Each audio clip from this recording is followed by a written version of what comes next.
fine? I'm okay, Lee. You good? Yeah. This is the October 10th meeting of the Grosse Ile Township Public Services Commission. I'd like to call the meeting to order, and we'll start with the Pledge of Allegiance. Pledge allegiance To the flag of the United States of America and to the republic for which it stands, one nation, under God, indivisible, with liberty and justice for all. Thank you. I'll do the roll. Costick's here. Kennedy will be absent tonight. Schmidtke, Good there? Stanko, Here. Biddle, Yes. Pedestris, Present. and Nadu. Here. Staff is here. I just want to, we're going to get into approval of the agenda. To the audience, and I can't see you over there, we have a number of little items before we get to public comment. And we're glad to see you here tonight. These go real fast, so, all right. So approval of the agenda. Everybody's had a chance to look at the agenda. I'll make a motion to approve the agenda. Second. Are there any comments? I do have one. Derek, on page 8, you can turn to page 8, which is the last page of the minutes.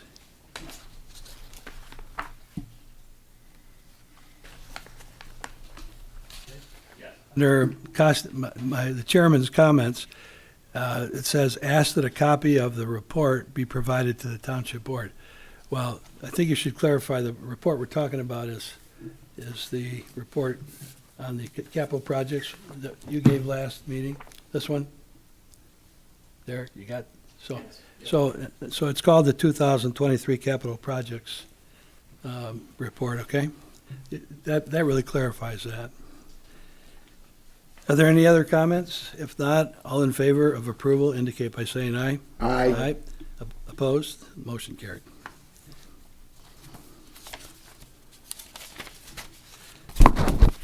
Next on the agenda is you have a copy of the approval of vouchers for the past month.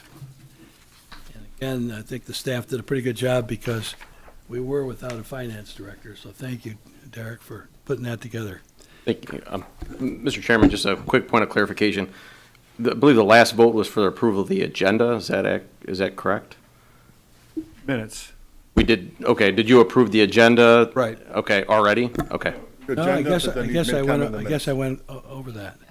So I guess we'll back up to item number 4. Yeah. Thank you Yes, for please. calling me on that. I'll make a motion to approve tonight's agenda as submitted. Second. Are there any comments? If not, all in favor of approving the agenda as submitted, indicate by saying aye. Aye. Aye. Item number 6 is approval of the vouchers. Everybody's had a chance to look at those.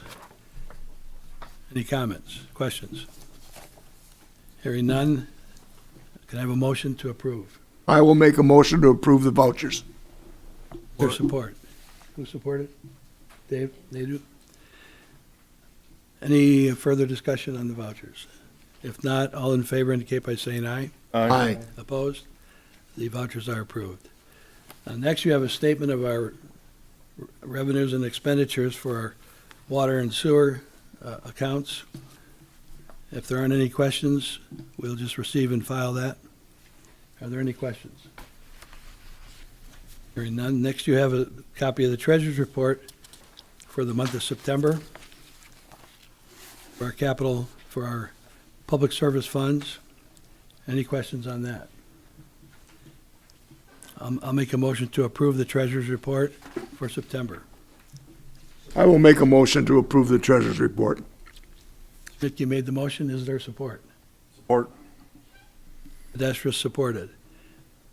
Any comments? Hearing none. All in favor indicate by saying aye. Aye. Opposed? Thank you. That's approved. Next, we're at public comment, and welcome to everybody that's here tonight. You can have the floor, whoever would like to speak. But all you got to do is give your name and not your address, but just your street. So, Thing on? Little green light on. Green light's on. Can you hear me? oh, yeah, Okay. sure. I'm Jim Yaden. I live on Dallas Drive. You guys just chip sealed our road. I was completely unaware of the fact that it was gonna be done. And I can tell you that it's already peeling up after one day, watching 3 garbage trucks drive around. And the inconsistency is not correct. I'm a retired heavy equipment mechanic, so I know those garbage trucks weigh empty between 30 and 35,000 pounds. So when they're loaded, they're closer to 85,000. I watched the landscaping trailer pull in and back up and watch chunks of the stuff fly up. It's not done correctly. The consistency is not there, and it's a mess. So you're saying that the material is loose? All of it. It's not consistent in any area of the street. I've walked around the whole circle. That's what I did. I worked for Michigan Foundation Concrete, which is concrete, but it's paving. And I can tell you, it's terrible. Okay, well, we'll have to have an investigation. I'd be of that. glad to walk around the circle with anybody. Les can tell you, I've been living in the same house for 60 years. Well, It's totally unacceptable. Jim, we'll be happy to follow up and look at it again with you. Absolutely. And if Derek or John, they both know how to get hold of me. Oh, they do? Yeah, Derek came out when they replaced the water line in my house on Dallas as well. So, yeah, it's not good. So, are there other people that would like to address us? Okay, just your name and street, sir. Joe Smiley, Dallas Court. Joe Smiley? Yep. Joe. Here this evening to complain about a recent attempt at chip sealing on Dallas Court. This was a paved street that was in decent condition. We have lived there since 2011, and as part of a maintenance program, the cracks were sealed twice. The surface was smooth and there were no potholes. To my knowledge, no one in our circle ever complained about the condition of the road. Now, with little notice to residents, the use of chip seal again after failed attempts on other roads. Look at Horsemill, for example. That was chip sealed twice, and eventually Wayne County came in and paved it. But what we have now in Dallas is an absolute disgrace. Gravel is coming up in spots, the edges are already peeling off, and there's uneven coating of the sealer. They went over leaves and sticks and everything on the road before applying that fog coat, the second coating, and yards are a mess with gravel running off into the yards. As well as other neighbors, we used to walk our dog twice a day. Now with the uneven surface and the gravel being so rough, it's hard to even get her out to the end of the driveway. The chemicals they use in this process are very toxic when wet. Being so close to the river and wetlands, this definitely is not in our best interest. I spoke with Kevin Sargent from Trenton DPW. In his 20 years in office, they've never used chip seal, nor will they ever. This is a process designed for rural roads, not neighborhoods. It's sad that our citizens approve a road millage, and this is what you spend the money on. The citizens of Grosse Ile deserve much better. I ask that you stop all future chip sealing projects, and we want our street back. I want you to come in and mill that down and pave our street. Thank you, sir. Would you like to speak? Ma'am, would you like to speak? Sure. Catherine Murphy, Dallas. I was Could down, you say your name again? Catherine Murphy. Catherine Murphy, okay. I was on Bridge today and mentioned to 2 people that I saw, the meeting was tonight, and that they both said they hated the road. I said, well, come to the meeting and tell them. But I noticed a difference on that road, too. It is not the same road when you drive.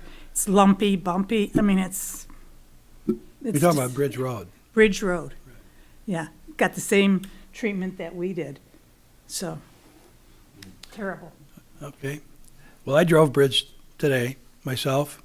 I drove Bridge today. And I didn't notice any bumps, but I'm just telling you my experience with it. And nobody's said anything to me about Bridge.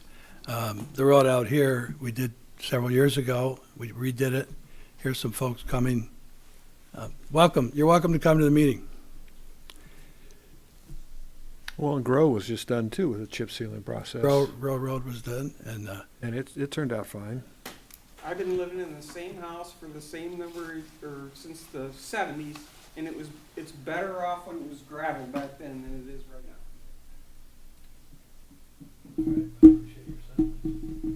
you folks, we're having a discussion about Dallas. Are you here about Dallas Drive? Another matter? Okay. We'll continue with the discussion on Dallas for a minute. Anybody else have any further comments about Dallas? All right. So here's a picture that you put up, Derek, of the Dallas Drive before we did it. And I realize that letters didn't go out to people in advance. I know we didn't do that and that we should. I understand the comments too, sir, Joe, about, I think it was you or Jim that said it's designed for more rural roads. And a road like right out here on Grow Road where you have a lot of traffic. I just want to, these are decent comments that you're all making. Yeah, that's good. I can't see you, so appreciate you coming here tonight. So Derek, you put this photo up. That's the condition of the road before. And you want to comment on that? The only reason that's up there is just to illustrate that road condition is generally a good candidate for a chip seal because with that amount of crack sealing that's going on there, it indicates that there are some concerns with the overall pavement condition. It's not a new pavement. And the chip sealing is a preventative in order to elongate the life of that road and roads similar to that, like bridge. So that's why those roads were chosen to put chip seal on, because it is not intended to be a resurfacing of the road, but it's intended to prolong the life of the road. It's like an armor coating across the top of it, a really thick paint. So that picture is just to indicate that is the type of road that is a candidate for chip sealing, and that's why that road was selected for that method. That's the reason that picture is there. Is there a way that I can... Can you, Jim, can you come up to the podium? Is there a way that I can show you something on the TV? Walk up to it if you want. Okay. Yeah. I don't know if you guys can all see this. This is the house across the street from me. This is my driveway right here. This is where they did a road patch for the drainage that goes across my street. This was probably the worst part of the road. Then they came through and ran a whole new water line through there, okay? They repaired this drain and they cut the road from here across the street to the fire hydrant. That was the only bad section of the road. All this sealant here, level and perfect. Now, the mess is just coming off the ground. Part of the problem was they brought a sweeper in there because there was a day delay. And the sweeper went around for 2 hours and sucked up most of the gravel that was supposed to be stuck to the tar before they topped it. Are you saying they swept it after they put the initial layer of chip seal? They put the tar down, then they put the gravel down, then there was a delay in sealing it. Then- During that delay, this sweeper went around and around and around, and I have pictures of it on my Ring camera. And I took a picture of the guy in the yard. I was in my yard, and when he saw me, he slowed down because he was making a mess and slinging gravel. So he was going real fast? Yes. Okay. So I think they overswept, first of all, but it's not something that we needed on the street to begin with. The usual method of application is to put down the initial layer of liquid and then apply the chip material. They do normally wait a couple of days after that first application before they come back and do the fog seal. Because that aggregate, I think, as Mr. Smiley had mentioned in his emails previously, it's kind of rigid, and not rigid, but it's kind of sharp and irregular. So it takes a while for that to settle down, actually with people driving on it to pack it down. And then they come and put the fog seal over the top of it. So a delay of 2 to 3 days is actually by design. And I can't speak for the sweeping though. I'm not aware of Well, that. and I think that there was a post as well saying that the top coating was gonna be delayed. Because there was a of problem weather. where they were doing something else Yeah. somewhere else. Yeah, I'm not aware of a delay in Dallas, but that very well could be the case. But usually it's 2 or 3 days, and that is flexible. So you don't see normally as far as I know, a degradation in any, of the material if it's, more than, 2 or 3 days. I think maybe if it's there for a week or two, that's a different story, but. If you rode on our street then, it's smooth, you don't hear stones flying, it's not a dirt road. Now, when just coming here around the corner, because we live down from there, so we have to go by his house to get to the road, and you can hear little stones flying. I mean, Okay. And again, like I said, I would gladly walk around the circle with anybody that wants to go. I can show you, I walked it when I had my knee replaced, so I know every seam and pothole, and I've been living in the same house since the 70s, so. Well, I'm taking all your comments to heart, and we will look into this. I just wanted to tell you a couple of things. First of all, nobody intended to harm you or your Oh, road. we understand. When we started looking at the use of chip seal, let's go back 12 years or more, before 2015, we had no money to do anything. And Grow Road and South Point, several of the major roads were in bad shape, and we knew the county wasn't going to look at anything except maybe Meridian or East River. They had a lot of problems. So one member, unless I don't know if it was you or somebody else, said we ought to look into chip seal as a solution, because chip seal's supposedly 10% or less of the cost of paving. We had no money.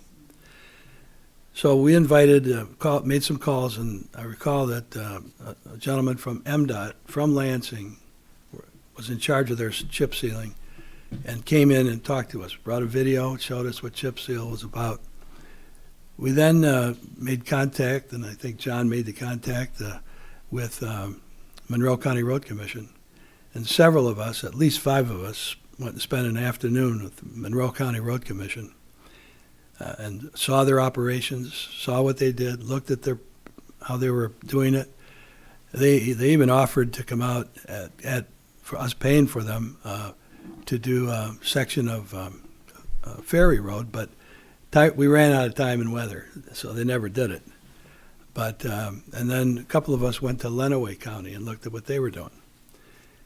Now I realized that they're rural, but then I think Les brought back some information that that the city of Midland and Midland County were doing it on 4-lane roads, worked fine, and M72 between Grayling and Kalkaska, right, Les? That's correct. They chip sealed the highway. So anyway, all that stuff was done, and we received some information from state of Washington, brochure they had about what to expect, how to do it, weather conditions, and all this kind of stuff. So we tried it on Grow Road. We tried it on the section of East River from Grow to Manchester, and it seemed to work pretty well. The motive for us was, how can we preserve the roads we have that aren't too failed at this point in time? I mean, that's why we started it. When we took the bids for chip sealing this year and the paving bids, we got excellent prices. Of course, we bid the work, I think, in February. Well, I think I'm telling you, when I was talking to one of the contractors that was working, he was laughing. He said, this Yeah. definitely is not the right application for this. What- This what's won't last into the winter. Which So I contract? want a site visit with some people out there, and we can meet with them. We'll walk around the circle and we'll show you. It's an absolute you were talking to the disgrace. contractor from the Yeah. yeah, chip the seal guy company? working the machine. Chip sealing contractor, He said he didn't know why they were doing our road. yeah. And Les can attest to this because he's been here forever, and I have the utmost respect for him. Back in the day, my grandfather lived on Island Boulevard, and they used to chip seal with slag from the steel mills. And that was a whole lot better application on top of gravel. And that was in the 70s, when I was a little kid. And I don't know if it was the company or the speed in which they did the road, but I'm telling you, it's totally unacceptable. Okay. I drove it today. I saw it. I didn't get out and walk it, so I guess we'll have to do that. Joe, does somebody have your contact information? Eric does, yep. Oh, Derek does, okay. All right. Well, we'll look into it. See what we can do. But my question is. I just want you to know our motive wasn't No. misplaced. We were trying to make an improvement. We learned that when you do chip seal, anywhere from 5 to 7 years, you extend the life of a road that's starting to deteriorate. You're saying your road wasn't deteriorating, and because I guess in the past we had joint sealed and whatnot, crack sealed. Yes. It had been kept on very well, and it was great. All right, well, any further comments about this? Want to shut you down? Nope. Okay. I would like to make a comment. Dallas Drive was the first residential initiated project to get paved. There was a gentleman that lived on Dallas Drive. His name was Chuck Mellis. He was on the road committee with me back in the 80s. And he was the one that initiated paving Dallas, and Dallas was the first road paved under the residential project. And as I've been watching the roads that were done on Grosse Ile, Lake, Rucker, Whitehall, all over, the county does not come back and do anything with the roads. They figure that you did it, we're done with it. So now, I was surprised too that when we did some crack sealing, they went and did Dallas. I didn't know about it.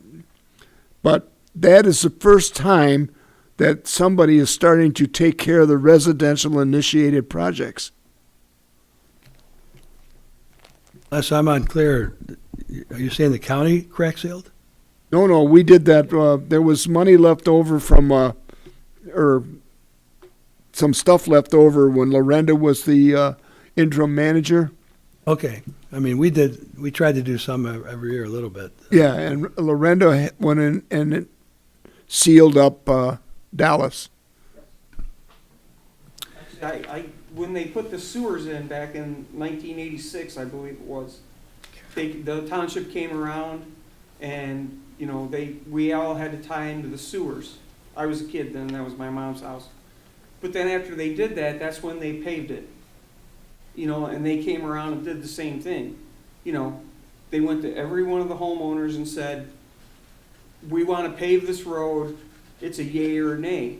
And they spoke to each homeowner individual, and it was a group thing. And the group went out, yes, we wanted it paved, we didn't want it gravel anymore, and that's how the township went about it back then. You probably, was an assessment, There was an assessment, and everybody agreed to it? Yeah. Yeah, okay. All right. But to that point, you know, rather than send out push notices or a notice on Facebook, a lot of people aren't on Facebook. That circle has, I don't know, how many people you think lives there? Somebody couldn't have put a flyer in Oh, the you're right. door. No, you're right about that. You know, We yeah. could have done that, I mean, yes. don't surprise us, and like all of a sudden, you come home from work one day and there's a bunch of trucks doing something to your street that was fine. No, I That's fully agree with not you there. good. I fully agree with you there. We should have done that, and I think years ago we did something like that. In fact, I even think we had a public hearing on explaining chip seal to people. Anyway, so we'll look into it, and we've got your contact information. I appreciate your comments. When you're done, if you're done, folks, you're in the back. You said you had a different matter you wanted to speak about? I would, yes. Please come up to the podium. And all you have to do is state your name and street, not your address. Name is John Rose, 21667 Meridian. The house has been there roughly 30 years. It was built in the middle of the woods. There's trees all around the house. All around the house.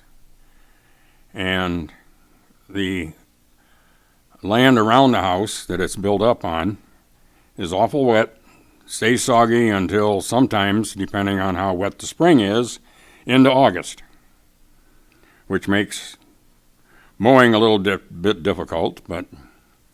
And I have, for the 20-some-odd years that we've lived there, usually by the 4th of July, I managed to get at least the front end mowed. This year I couldn't, and I have written 2 letters to this board. I don't know if you have received them. I have not heard anything saying that you have.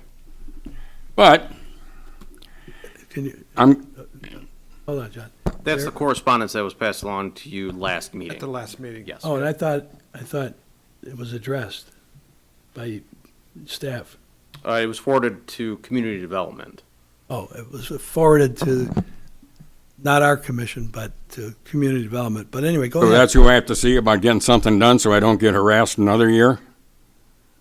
I don't know about what 2 you're years, talking 2 consecutive years now. I've received letters in the middle of the summer saying my grass is too high. And So are you the on grass that is too high sits on county right-of-way, and to my knowledge, no one has ever shown me anything that the township has ever passed that says that I am responsible for cutting the grass in the county ditch. Nothing. And as far as I know, that is still the case. It should have been the case for the last 60 or 70 years, but John, are you on a corner lot? Are you on a corner? no. Okay. I didn't get your address, 21667 all right? And how do you spell your last name? ROSE. R-O-S-E.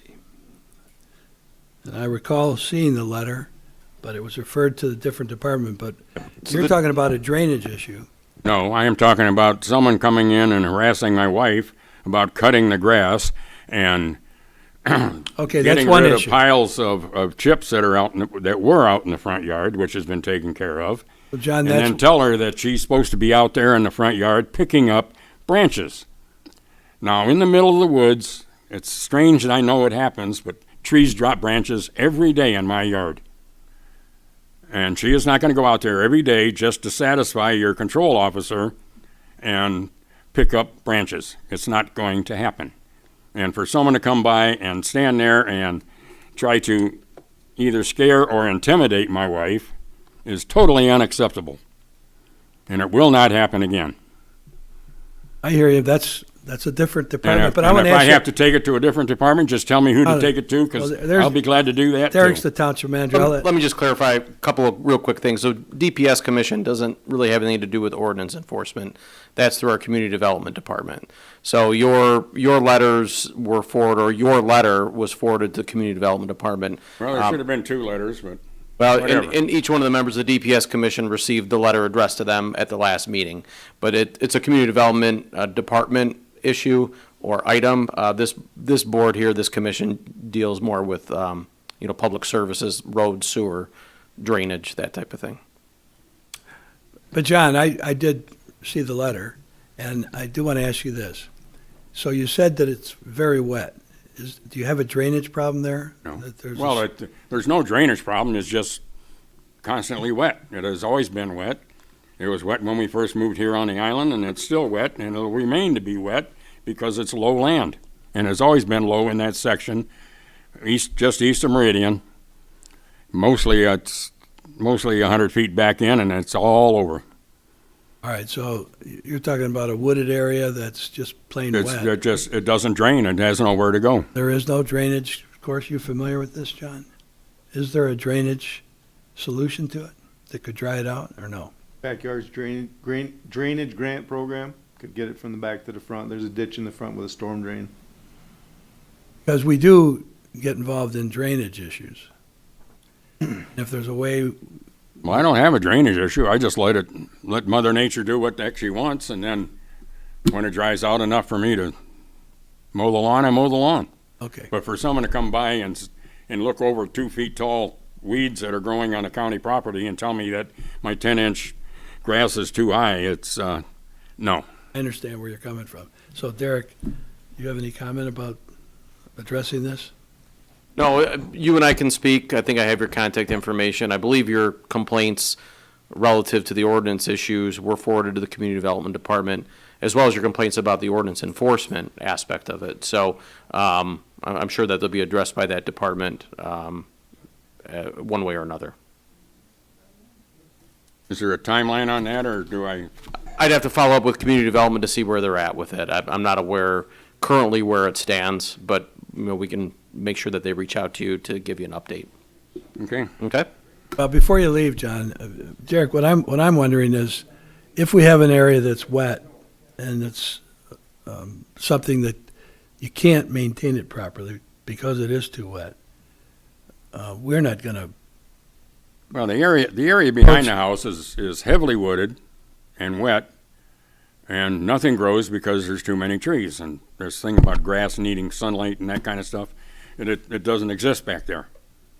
But the whole property itself was that same condition, and until the fire department decided to build a house there, and it was the Murdochs that did it. So back when, 32 years ago, Les might remember. I don't know.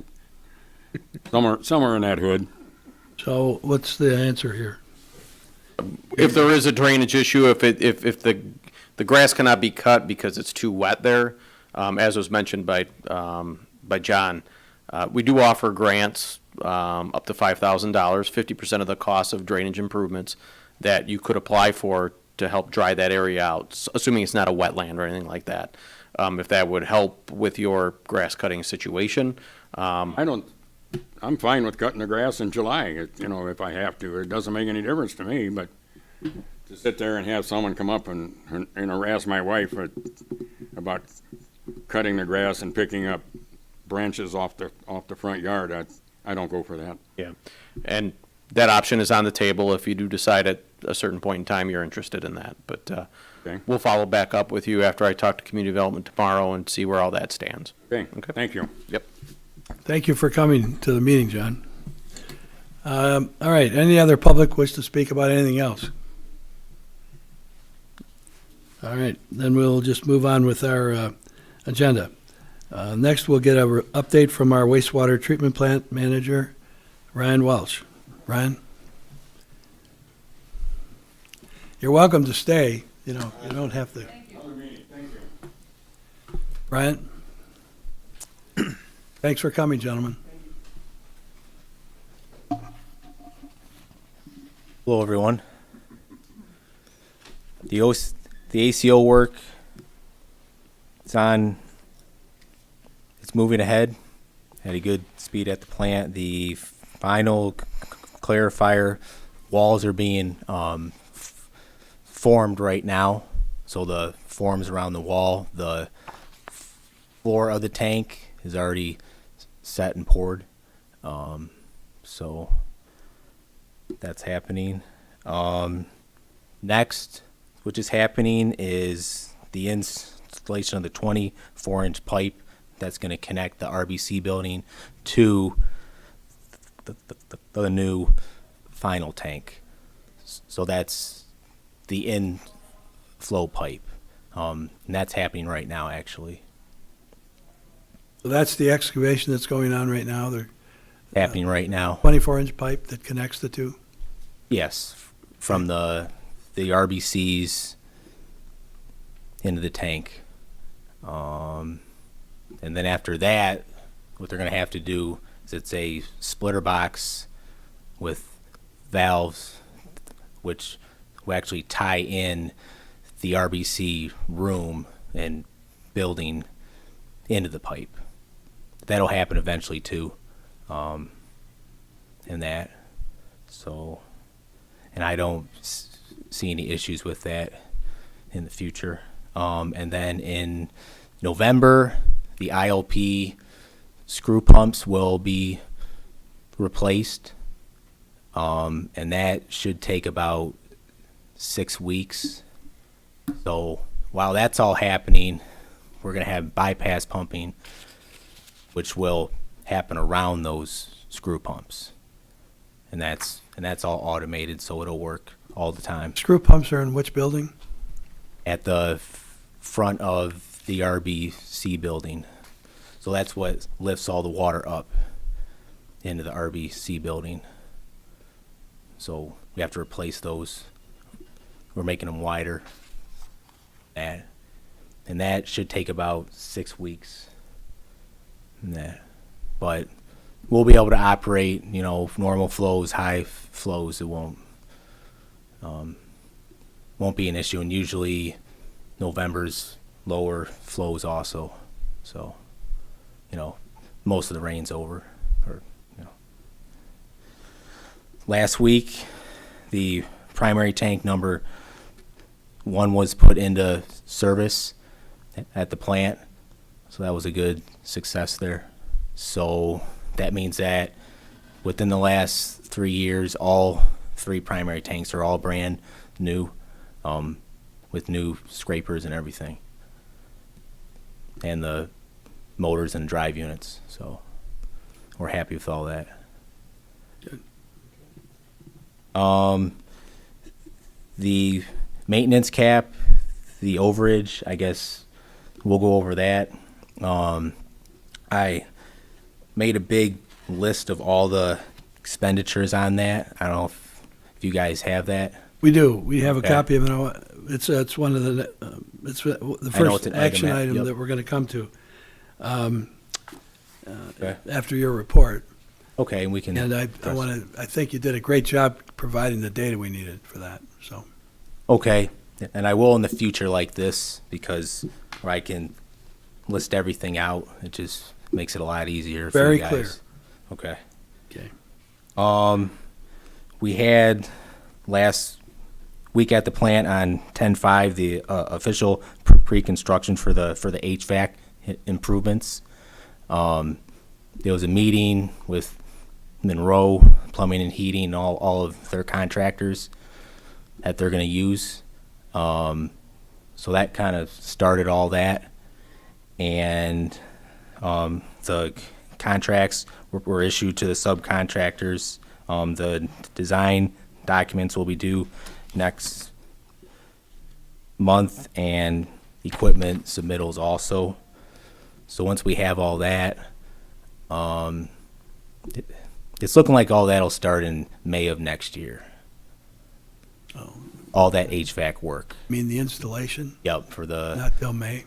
yep Okay. lab, office, air, heat, and the primary room, vent, fan, and the RBC room scrubber fan too. So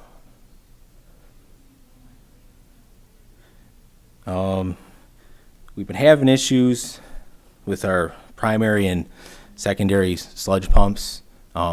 If you guys remember, we just installed those in the springtime, and we're having issues with the pumps where they get air in them. So our only way that we can operate them is it's like a manual operation where we have to bleed the air off the pumps. We can make them work, but it's a manual operation. So we actually purchased these bleeder valves for each of the pumps. Now originally none of this was in the specs, and we just kind of found out that we need them.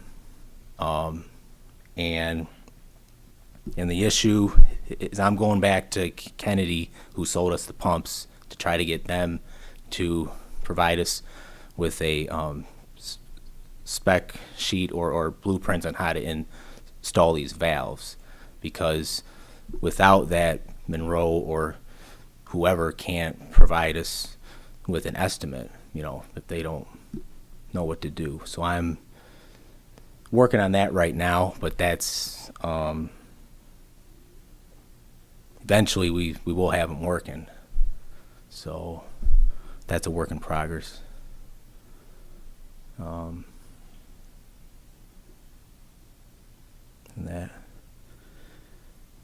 that's all I have. Okay, I want to go back to the HVAC Hmm? meeting you had with Monroe Yep. and their subs. Yep. Remind me, probably all of us, what action have we taken? Did we authorize an amount? Yes, it's, a couple months ago? $800,000 or $900,000 was the contract cost. You recommended it to the board. The board went ahead and approved that. The contracts have been signed. Bonding is complete. Insurance is complete. As Ryan had mentioned, we did a pre-con on it already.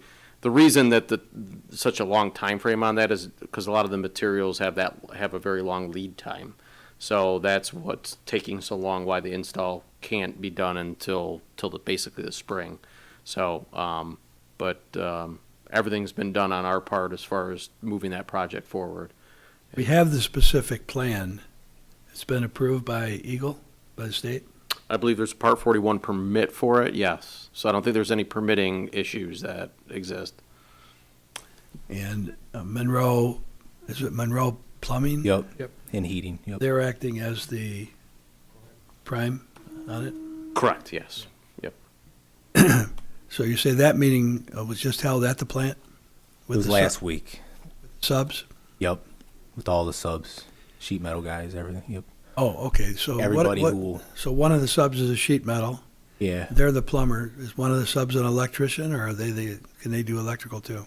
Yes, they can. Yep. I think Shaw is the electrical on that. Or, I was at the pre-con, that was at Township Hall. no, we had the one at the Township Hall. The one last week was at the plant. Yeah, and So I that wasn't at the one Yeah. with the subs, I was just with the prime. Okay. So Yeah. I'm not familiar with Yeah. the exact sub list. Raines has all that information, but So we have a couple new commissioners here, Linda and Ray. Lenny, you remember, and Les, Oh, yes. that we removed the boiler from the plant some years ago? Remember that? About 4 years ago, 5 years ago? Wasn't functioning anyway, so it was removed. Your time too, I think. So that necessitated us to go for a brand-new HVAC system, but it also is air handling, right? So critical areas, I mean, it's not just heat and air flow, it's really a safety issue. So that we're ridding ourselves of the negative air in various parts of the operation, in all the buildings, correct? Exactly. Yep. So it's a big deal. I mean, that's why this is and when the state is already approved, as I understand it, right? The state is I believe approved. so, yeah. And They've given us permits saying that they've reviewed it and that this should work to make sure we have safe air throughout the plant. I agree. All right, so this will be coming, I don't know if this is going to come back to us a little at a time or whatever, but I appreciate your comments that you did have this meeting. And the only other question I have, a couple of years ago, we had a problem with controlling the winter temperatures, particularly in the lab and office area. Is that under control? Yes, it is, because we have a new furnace in the building there, which is the actual control building. It's a brand new furnace, which is like a year so old. So we're not going to have a heat issue in there. And then the lab, we do have it's a heater on the wall. It's a gas heater, so that will also be running. Okay. So yeah, we're not going to have any issues. And that, but obviously the lab office is why we're doing this improvement, so it has its own air and heat. But we'll be okay until we get to May. Yep. Okay. Are there any questions of Ryan, beside what I just asked? All right, appreciate the update, and thank you very much. We'll go right to your, I've already discussed chip seal, so we'll go right to your item A, the action items, which is, I'll read the motion. So this was an item, the Public Services Commission hereby authorizes payment of $93,190.23 to Veolia for maintenance cap overages. The township's contract with Veolia includes $40,000 in maintenance expense annually If the true maintenance cost exceeds $40,000, these exceedances are covered by the township. Attached is a revised report showing the monthly totals exceedances over the past 12 months. That covers both the whole fiscal year, 2022 and 2023, right? Parts of the calendar year 2022 and parts of the calendar year 2023. But a 12-month period. Yep. $80,000 was budgeted for these costs. The total amount is slightly above those at $93,190. You've given us a month-by-month listing of all the expenditures you've incurred. Hope everybody's had a chance to look at those. Detailed listing, and this is an excellent listing. We did table this at the last meeting to ask you to go back and provide us all this data. So this is a good explanation. I appreciate that. So I'll just ask, is there several pages of data here explaining what you did, what you purchased, what contractors you used to assist you with repairing things in our old plant? And are there any, I looked through it, I don't have any questions. Does anybody else have any questions about the items that are listed? No. All right, so with that, would someone like to make a motion to approve the $93,000 in overages, $93,190.23? So moved by Dave Nadeau, Second. seconded by Ray Biddle. Or Lenny. Oh, Lenny, I'm sorry. I wasn't looking, Lenny. Everyone confuses us. Well, I just didn't look your way, that's all. Lack of hair, Lenny. I apologize. No comments I on was gonna that. let it go. You know, he's on a roll, let him go. All right, with that, all in favor indicate by saying aye. Aye. Aye. Opposed? Motion's approved, so you can proceed with that. Thank you.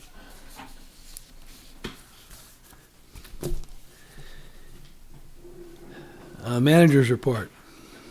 A little bit different format on the water loss report for this month. Rather than separate it by calendar year, I consolidated the past about 24 months into one overall water loss percentage, just because I think when you were reviewing it in the previous months, it was giving a false indication of what the actual water loss is with the varying billing cycles. So there has been a consolidation of that period of time, and right now, with that consolidation, it's 18.242%.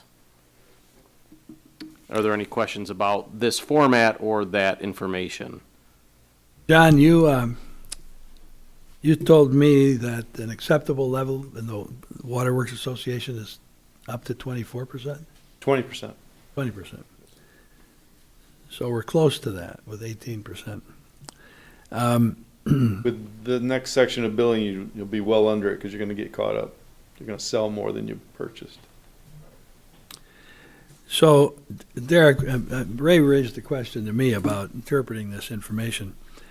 And so, Les, I got a question for you. I don't see why we're doing this monthly. We could either do a look back. Les, can I see you? I'm thinking what if we did a look back Well- every quarter, but go back like 6 months? Then you would be able to look at, we bill people quarterly. So, Well, it was getting confused about how it was being figured, what our loss is. So if you have an undetected water main break, and all of a sudden you get a big fat bill from the city of Detroit, then you start looking to see where you got this. But now, what we've done, we've tightened the system up really good with all our replacement that we've done. I mean, we still have main breaks, and we still have flushing, and we still have meters that aren't reading 100%. So that's why it was set up monthly. Sure, it could be set up quarterly. all I'm thinking is you get a truer picture if you don't have current data, because you could then look back, say, 6 months ago and do a 3-month segment there pick it out, you know what the sales were, you know what the purchases Well, were. if you're gonna look back 6 months, and you're looking back 6 months where you might have a major water main break and a major loss, and you won't find it until, oh, wait a minute, how come we use so much water here? Oh, we have a major fire. Fire would be a big issue. All right, well, I'm just trying to simplify this process. With the new SCADA program, I get an alert. I've gotten 5 since I've been here tonight. Anytime the level goes above a certain level, the flow rate goes above a certain level, I get an alert that tells me something's going on, and you can tell right away whether it's a water main break, because it'll go from, right now I've got it set at 1 million gallons per day.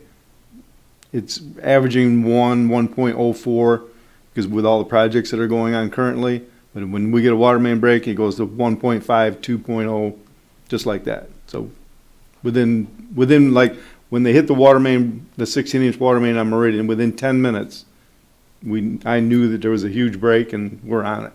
So, you know, in the old days, we didn't have any way to, besides reading the meters, to know that we had an issue. But in today's day and age, we have the technology to know within an hour.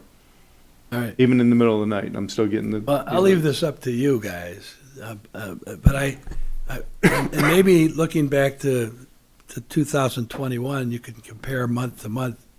Yeah, You have comparative data then. it's the commission's prerogative. It's not too labor intensive to put this together. And if we're gonna be running, you know, a 6-month report, I'm gonna have to go back and generate this information anyways. You know, it's, you know, doing it once for 6 months or just doing it once every month for 6 months. It really isn't that big of a deal for me. It's just what information is valuable to the commission and how often do you want it, so. This seems to be better than what we've had. Right? Yep, absolutely. Yeah, if this isn't too cumbersome, I like it the way it is. And it has to be a rolling average though, because, I mean, as you see, you can't have a negative or a negative water loss, which you have in some months, because you're comparing those quarterly billings with your monthly billings on GLWA, so they're in arrears, and you really have to look at that average of all those months to get an adequate picture of what your actual loss is. So, and it really is very seasonal too, because, you know, in certain months we're catching up, in certain months we're losing. So, you know, looking at it at the full, even across 2 years is good. And you can go back, compare 1 month to the previous month, because those are relatable numbers. Those are relative numbers versus, you know, looking at something else. So. All right, so everybody agrees this is an improvement, what we've had, so we'll leave it the way, yes. we'll leave it the way it is. It was many, many years that we never had a lost water report. That I remember when Barry Sedlock was a manager, they talked about a lost water report. Well, we never got one. Then all of a sudden we got one, couldn't tell Hydro Tales what it was all about. But this is what I said to Derek when he came aboard as the manager, that we'd like to have a lost water report to see where we stand. And it tells us what's going on. Now we can look at the summary of one number and see. The other thing that's on there as well is also the water at the plant. So for your I&I, that's a good piece of information too, and you can see seasonally what that looks like. You know, to see how we're performing as far as drying our system up, and even year over year how we relate. So, and that's those columns on the right.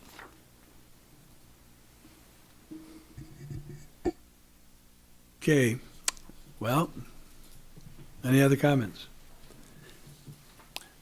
So I have a question for you. The plant treated gallons, that's at our wastewater plant? Correct, yes. So in a perfect world, every gallon that we buy from GLWA would be the only water that goes to the plant, right? So it's water into the homes Right.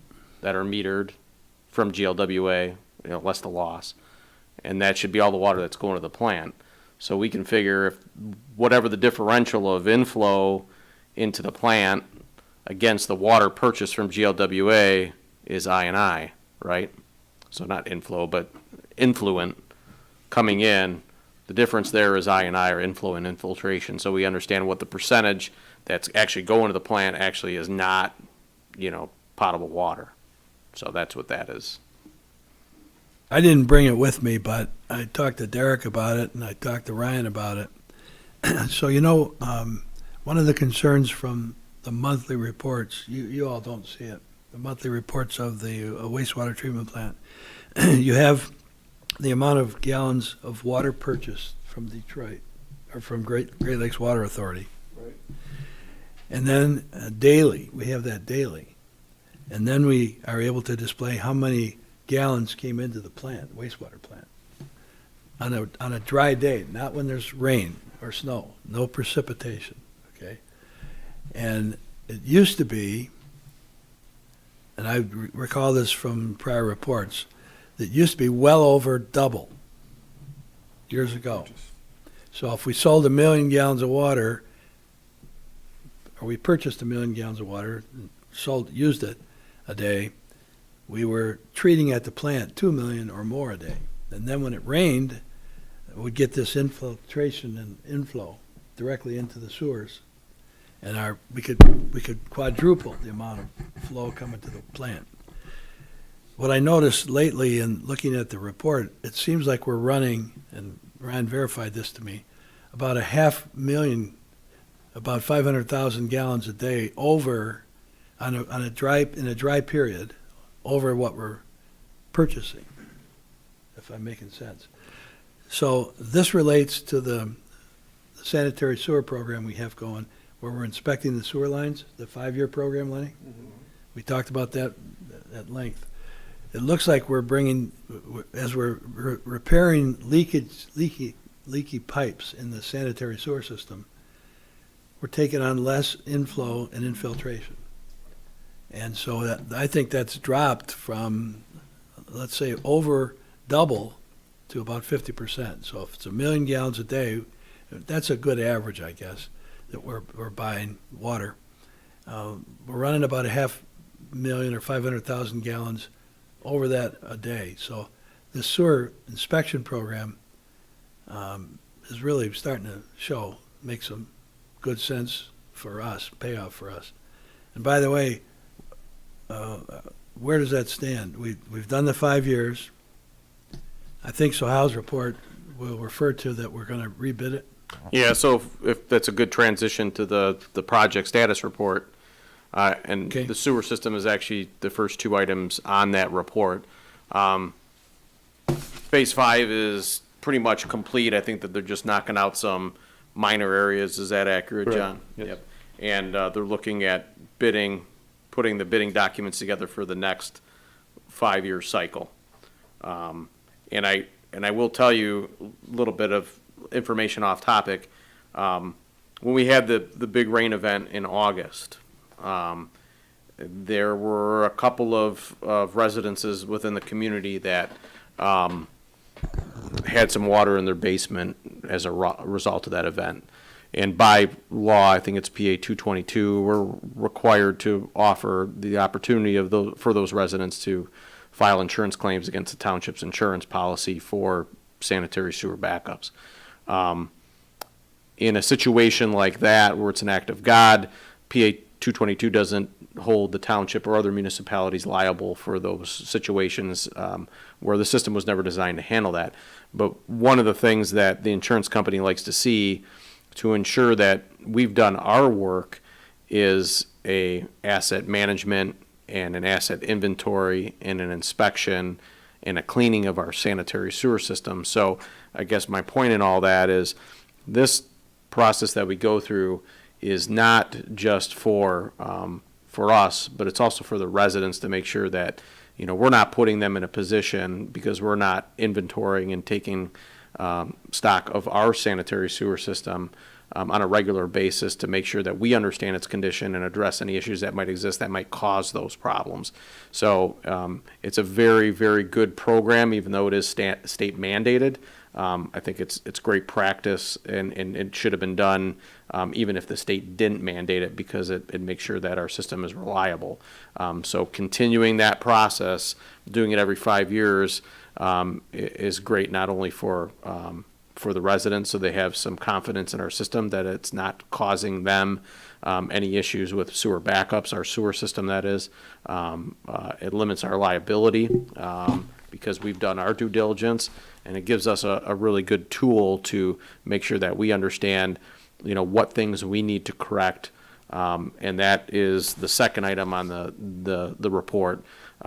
Those items that need to have work done to them, the non-emergency ones that have already been addressed.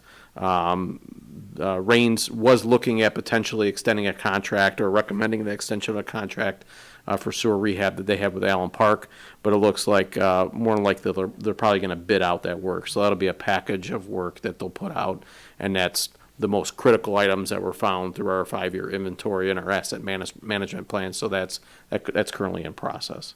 So that's the inventory and also the repairs. So Derek, what's the most ideal time to do that is in the winter, isn't it? The sewer TV and, Not really so much in the winter because of the steam. oh, okay, so it's not, Summer's okay, best time. so we're in good shape there then. Yes, yep. Ryan had spoke a little bit earlier about the HVAC units or the unit over at the wastewater treatment plant. So if there are any questions about that, we'll move on to the next. As was mentioned earlier, that we did have a kickoff meeting with the contractor, and that's all in process. Clarifier base was poured the beginning of this month, so that's well on its way. And then our asset management plan for the wastewater treatment plant and the sewer system, that was already submitted, and we could probably move that to the completed portion of this report, as that was submitted on May 1st before that deadline, or actually prior to May 1st before that deadline. Clarifier 1, we had already talked about that earlier, or Ryan did actually earlier.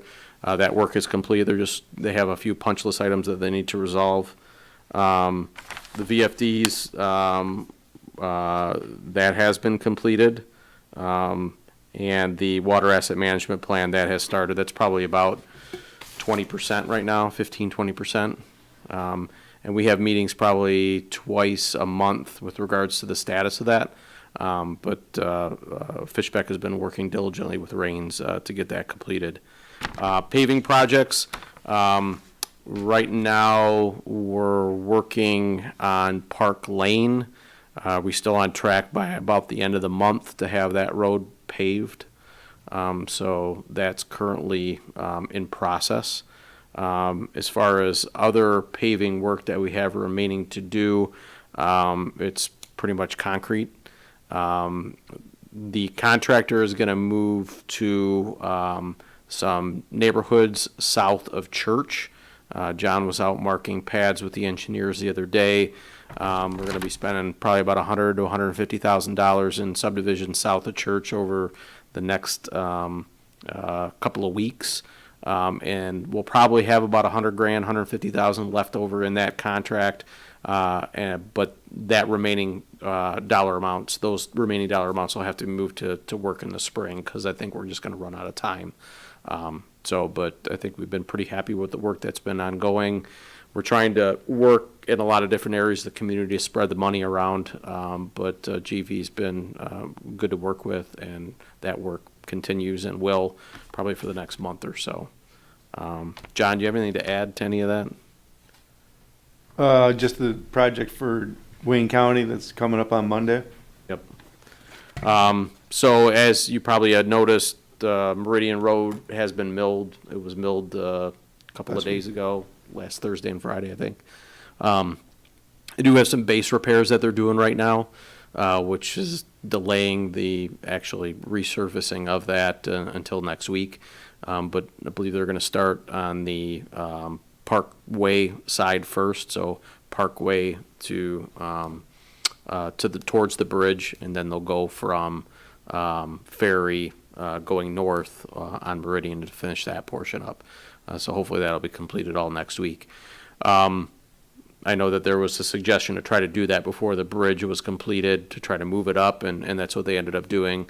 I think probably more than anything because they needed to do that before the bridge was completed, because the bridge won't be completed until after the plants have probably closed. So And the word I had received from the county end of last week or beginning of this was that hopefully that bridge will be open for traffic in the beginning of December.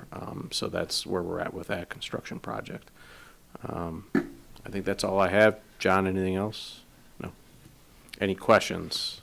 Well, number one, congratulations on the county milling the sections of Meridian. I've been worried about them keeping their word on that. I'm tickled to see that being done. And I don't understand the base repairs that they're making, but that's okay, I guess.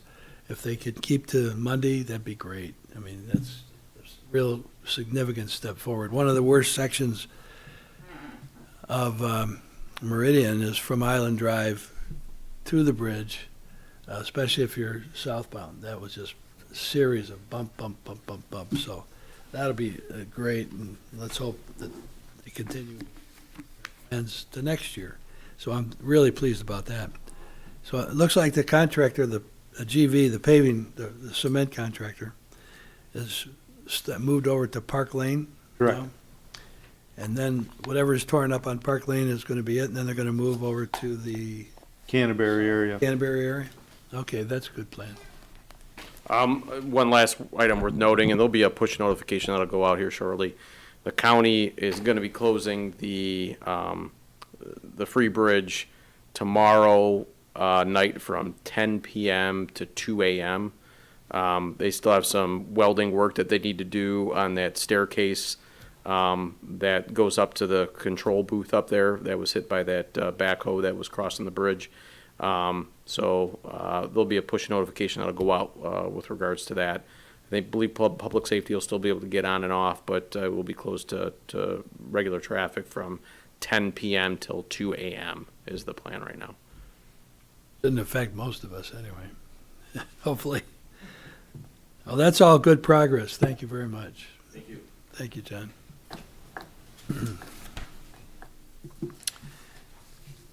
John, you're next. Anything else to report on? Just right now, staff is working on winterizing and maintenance of fire hydrants. So they just got started this week, so it's going to take us probably 4 weeks to finish that up, and then we'll be good for the winter. Other than that, everything's great.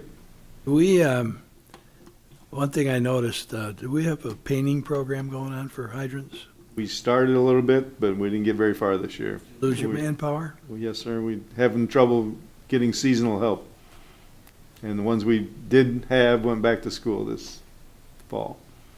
You know, we had this money for the road stuff budgeted and all that. I understand we can't hire people. We're finding it difficult to. That's something we're gonna have to talk about. But Yes. I guess everybody, even firemen, policemen, nurses, teachers, everybody's trying to hire people, and National issue. yeah. Anybody have comments on that? Okay. Item 15 was discussion items on roads. Are you ready to talk about that a little bit, or? It's wanna only wait on there till the next because meeting? it's only on there because I think that the DPS commission was asked if they had any priority areas that they wanted to see Thanks, Ryan. considered for next year, that, to come back to this meeting and mention those.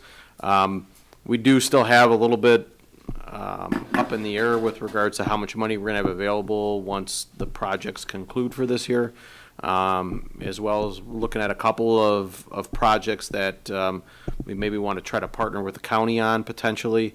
So it's a bit of a moving target right now, but it shouldn't keep us from soliciting your input if you have specific areas that you would like to mention, or if you'd like to focus on a specific method, whether it's concrete or asphalt or crack and joint sealing or chip sealing. And I know there's a lot of conversation about that tonight, so that's why it's on the agenda, I believe.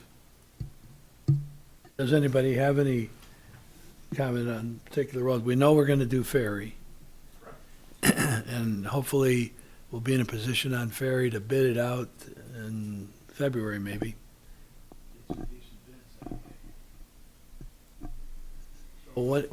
So are we gonna meet November 14th? I thought we may not meet November 14th. I don't think we'll have any action items for the agenda on the 14th at this point, so I think tentatively we're looking at meeting next in December. I will have a better picture of the roads at that point in time. I do have a meeting scheduled for end of this month, I think the third week of this month, to talk with the county on a couple of different items. So I should have a clearer picture on that other stuff as well for our December meeting. Okay, that works for everybody? That works for everybody? I guess we'll rely on you and John to come back with what you think can be done next year on roads. And if you have a very strong opinion about a specific area or a specific road, please let us know, and be sure to try to incorporate that into the project list if at all possible. Ferry would be my priority. Yes, and we have reserved funds for that, so that's going to happen. That will definitely happen. It's the other remaining bond funds that we have. How we expend those dollars is really probably what we're talking about. Of course, a big issue would be maybe Wayne County would, if they're going to do further on Meridian from Island towards Church, maybe they would do it sooner in the year than in the fall. Just a thought, pass it on. All right, anything else? I've got a question about that. I know you said the bridge wasn't done yet, but the pavement will be. So does that mean that people can, when we can ride on that road, that they can turn on Ferry and it's going to be more open for traffic around the bridge? So the resurfacing stops short of Ferry. So Ferry is, that Ferry intersection, Ferry Meridian intersection is all in concrete. And they realigned it, so they actually are pushing it farther to the west. So I know that they had the southbound lane poured. They were working on, in half of the intersection, and they were working on pouring the other half of the intersection. Long story short, that Ferry Road intersection won't be done at the same time that the resurfacing work will be done. I would expect that Ferry intersection is complete before the bridge is complete, but I haven't gotten confirmation of that either. So that was actually a pretty extensive project, that intersection work. Right. There was a lot of drainage work, there was a lot of utility work, there's pedestrian control measures they're putting in, and then realigning it. They reconstructed the road completely all the way down to the base. So what you'll see is there's going to be concrete probably, I don't know, 1,300 feet? 300 feet from the intersection going to the north in that area. So I don't know if that answers your question or not. Yep. So, Yeah, pretty much. Triggering my thought. So when the bridge is opened, there'll be a pavement there adjacent to the bridge, or what? Yeah, there's still not the abutments, but the approaches to the bridge are still there. They didn't rip those up. The condition of it's not great because they've had a tremendous amount of construction traffic on those. But I think last time I was out there, they're serviceable. So I haven't heard what their plan is. The repaving is stopping short of the approaches to the bridge. My assumption would be is that they're going to eventually resurface those approaches to the bridge, but it might have to wait till the spring because I don't see them being able to do that in December when the bridge is slated to be opened. So that makes sense. Yeah. So Meridian will be drivable, usable. Yes, Bridge yeah, is open. yeah. The approaches won't be in great condition, but they'll be there. As part of their job, I never asked this before, are they going to rebuild the pedestrian bridge? They are. It actually, I believe, gets incorporated into the bridge itself. So Oh, it is? yeah.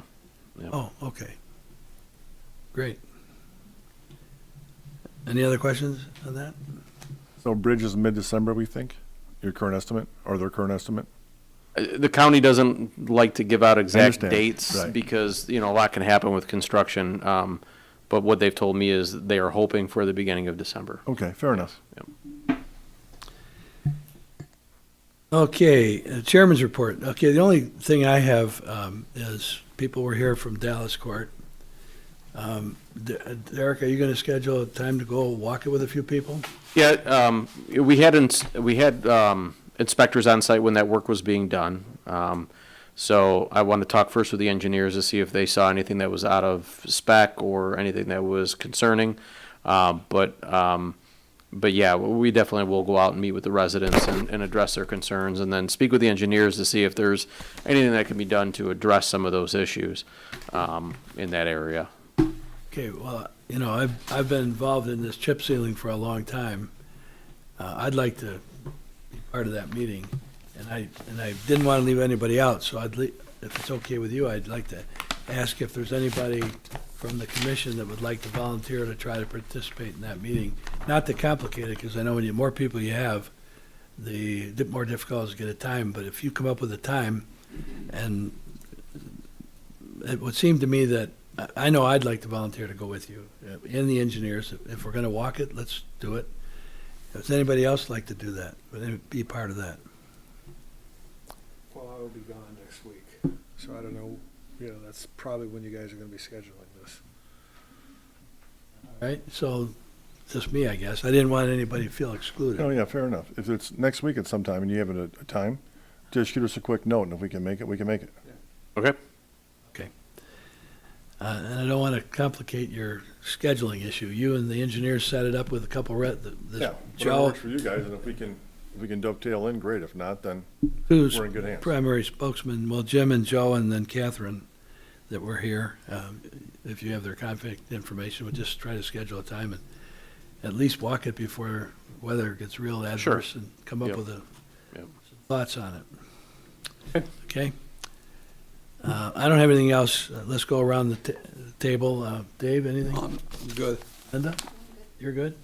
So, okay, and then Ray? So, Derek, I guess the only thing that was kind of open is, are you gonna reach out to this community development department about John Rose's complaint to understand what's going on and feedback? Because, I mean, that letter that he sent us was over a month ago, and if he hasn't heard back from anybody, that's not really the right kind of process. Yeah, and I'm not aware of what conversations may have already taken place that he was, maybe not satisfied with, so he reached out to the commission. I'm not sure. I'll have to check, because I know there's been some enforcement activity that's been going on out there, and I need to check with them. I can't make the assumption that they haven't, because I know there has been some contact there, I believe. Yeah, So- I just would like you to follow up. Absolutely. With Yep. who that is, so we can kind of close that. I'd like. I know he's I don't mostly like to upset. have residents be hung out in the open like that. Yeah, and I know by way of the letter, there were.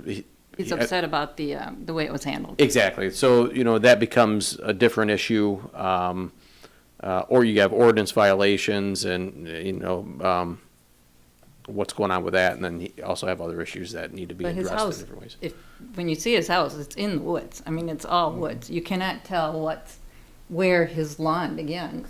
It's all covered with woods, and then the side of the road is just grows, and you can't really cut that, and so that's what he's trying to say. It's not that he has a water damage or anything. He's literally in the woods. You can't hardly see his house. I didn't go look at it because I dropped it knowing that it was going to the community development. Yeah. So, Yep. I guess my feeling would be is if it's too wet to mow reasonably, then there ought to be some relief granted there, I would think. All those things will be looked into. Thank you. Yep. So the only other thing I wanted to say is that I think both you and John have done a great job with all this road repaving type of thing. I mean, Yes. outside of this one little glitch, that just got brought up tonight, I mean, everything seems like it was gone really pretty flawless. You guys have done a great job, orchestrating this and controlling it. So, thank you. Appreciate. I appreciate that, and a lot goes to John and his crew, because he's out there in the field every day, and he's taking care of problems before they ever become problems. He's on site, as well as our engineers too. They have field guys out there that do a really good job to talk with the residents, and if there's a specific issue, it gets taken care of, it even before it gets to my office, because they're there and can deal with it. So, and we're able to get a really good product too, because John will be out there and say, hey, can you do this? Can you take care of that? Which maybe wasn't part of the original scope of the project, but creates a better product for our residents, which, Well, it looks great. I mean, you know, so John, you guys have been doing a great job. Thank you. And Ray reminded me of one issue, just to ask. Understand that Bellevue, there still are a couple pockets that don't drain well. And part of the problem is the contractor matched all the driveways, but there's some areas, particularly on the south side of the road, where a couple of selected areas where the earth is 2-3 inches higher than the pavement. It probably always pocketed there. I don't know. But is there any, is that still being looked at? Or are we done with that? Yeah, there are still some punch list items that need to be taken care of, but Bellevue is, with the exception of paint, is pretty much there. Well, So- the road is, but I'm just wondering if we talked about any drainage issues there where we can, in some cases, you probably just got to go remove some sod for 4 or 5 feet and redo it. I lower did it. that in one location, Bill, and I'm gonna address those couple other ones as well. Maybe when you have your ditching guy in, he can help you. I don't know. Is that going to start pretty soon, or is he? Yes. Yeah. Probably not next week because I'm not here, but the week after. Ditching guy will be back? Okay. That's good. That's a good program. All right, sorry. Lenny? No, again, I want to mirror what Ray said. You guys did a heck of a job this year, a lot of projects. They all seem to go very well. Tonight was kind of disturbing, but I guess we'll get around that and give those folks the answers they deserve, and that's all I have. Okay. And here we go, Les. You got the floor. Shouldn't John Rose be talking to the police department because that's where this enforcement officer comes out of? That's kind of what I alluded to earlier, what I was alluding to earlier. There are some other issues that will have to be looked at, relative to his concerns. So there's a variety of things there to review. Okay. That's all I have except one thing. Did you know that John Rose was one of the few all-state football players from Grosse Ile? Oh, He's tough. He's a tough guy. And his father was the township manager. And with that, I would say thank you for everything, and I'm done. did you have anything you want to add? I also live on Dallas. It is a little rougher than I'm used to seeing on the chip seals that I've seen throughout the state or the township or city or even on 75 going up the Rouge River Bridge. They did some chip seal on there too. It's a little rough. I expected it to turn out a little better than it did. But I can tell you that street sweeper was going around that circle I don't know how many times for hours and hours and hours. And I don't know if it was just getting up the loose gravel, but I noticed that he had to dump it a couple of times into a dump truck to get rid of the gravel because he was apparently full. But yeah, I mean, it's a little different looking than I'm used to. I mean, it's rough. I mean, I walk to my dad's house every night, walk back. And it was actually done the weekend we were gone. And then when we were home, they did the final fog seal. But Okay. Well, I'm glad to hear that. Thank you for those comments. Appreciate it. Yeah, they even did chip sealing and fog sealing on I-75 in Roscommon County up to Crawford County line. I know this is quite a few years back. I couldn't believe it when I was going up there. I was by myself in the truck, and all of a sudden, here this road is black. I'm going, wow, they just redid this. So I called up Roscommon County, and I talked to them. The guy told me, he says, no, that was chip sealed, and the black is the fog seal. Cool.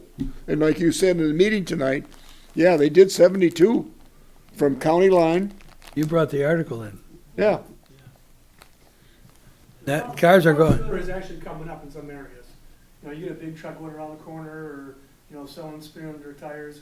You're starting to see more of the, I guess it's limestone or the white. Now, where's this at? In Dallas? Yeah. Okay. All right. Well, we'll figure it out. Anything else? Derek, John? That's all for me. Thank you. Last year done? You're wrapped up? All done. Okay. With that, I'll entertain a motion to adjourn the meeting. I will make that motion to adjourn the meeting tonight. Second it. Moved and supported that the meeting be adjourned. Aye. Thank you for watching. All in favor indicate by saying aye. Aye. Aye. Meeting adjourned.